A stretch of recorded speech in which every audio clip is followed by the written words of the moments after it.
ಅಣ್ಣ ದರ್ಶನ್ ಸರ್ ಜೈಲ್ಗೆ ಹೋಗವ್ರೆ, ಇದ್ರ ಬಗ್ಗೆ ಏನು ಹೇಳ್ತೀರಣ್ಣ? ಬೇಜಾರಿದೆ. ಸುಪ್ರೀಂ ಕೋರ್ಟಲ್ಲಿ ಬೇಲ್ ಬೇಡ ರದ್ದು ಮಾಡವ್ರೆ. ಪ್ರಕರಣದ ಬಗ್ಗೆ ಏನು ಹೇಳ್ತೀರಾ? ತಪ್ಪು ಇದು. ಏಂತಕ್ಕೆ ಇಷ್ಟು ದಿನ ಇಲ್ವಾ? ಯಾರು ತಪ್ಪು ಅಂದರೆ ಗೌರ್ಮೆಂಟ್ ತಪ್ಪು.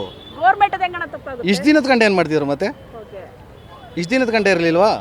ಯಾರೋ ಪ್ರಥಮ ಅವನು ಇದು ಮಾಡ್ದ, ರಮ್ಮಿಂದೇನೋ ಕೇಸ್ ಇದು. ಏನು ಕಮೆಂಟ್ ಯಾರು ಕಮೆಂಟ್ ದರ್ಶನ್ ಫ್ಯಾನ್ಸ್ಗಳು ಹಾಕ್ಬಿಟ್ರಾ? ಹಾಕಿದಾರಾ? ದರ್ಶನ್ ಫ್ಯಾನ್ಸೇ ಹಾಕಿರೋದಾ? ಪಕ್ಕ ದರ್ಶನ್ ಫ್ಯಾನ್ಸೇನಾ ಹಾಕಿರೋದು? ಬೇರೆಯವ್ರು ಯಾರು ಮಾಡೋದೇ ಇಲ್ಲ. ಬೇರೆ ಯಾರು ಮಾಡೋದೇ ಇಲ್ವಾ ಮೇಡಮ್? ಅದ್ರ ಬಗ್ಗೆ ನೀವೇ ಹೇಳ್ಬೇಕು ಅಣ್ಣ. ಅದ್ರ ಬಗ್ಗೆ ನಾವೇನು ಹೇಳ್ಬೇಕು ಮೇಡಮ್? ಫೇಕ್ ಐ ಡಿ ಬೇಜಾನ್ ಇರ್ತವೆ, ಇನ್ಸ್ಟಾಗ್ರಾಮಲ್ಲಿ ಫೇಕ್ ಐ ಡಿಗಳು ಬೇಜಾನ್ ಇರ್ತವೆ. ಹಂಗನ್ಬಿಟ್ಟು ಹಂಗಂದ್ರೆ ದರ್ಶನ್ ಫ್ಯಾನ್ಸ್ ಯಾರು, ಅಭಿಮಾನಿಗಳು ಯಾರು ಕಮೆಂಟ್ ಮಾಡಿಲ್ಲ ಅಂತ ಯಾಕೆ ಮಾಡ್ತಾರೆ ಮೇಡಮ್? ಹೌದು, ನಮ್ಮ ಬಾಸ್ ಕಷ್ಟ ಏನು ಅಂತ ನಮ್ಮ ಬಾಸ್ ಫ್ಯಾನ್ಸ್ಗಳಿಗೆ ನಮಗೆ ಗೊತ್ತು. ಪಾಪ ಕಷ್ಟ ಬೀಳ್ತಾ ಇದ್ದಾರೆ, ಅದೊಂದು ಕೇಸಲ್ಲಿ ಇದಾಗಿದ್ದಾರೆ, ತಪ್ಪಾಗಿದೆ. ತಪ್ಪಾದ್ಮೇಲೆ ತಿದ್ಕೊತಾ ಇದ್ದಾನೆ, ಬಿಡ್ಬೇಕು ತಾನೇ?